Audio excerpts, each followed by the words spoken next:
হেমচিত্ত পূর্ণ তীর্থে জাগরে ধীরে, এই ভারতের মহামানবের সাগর তীরে।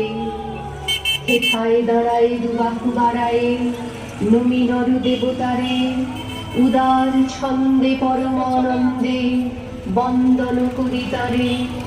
ধ্যান গম্ভীর এই যে ভূধর নদী জপমালা ধৃত প্রান্তর, হেথায় নিত্য হ্যার পবিত্র ধরিত্রীরে, এই ভারতের মহামানবের সাগর তীরে।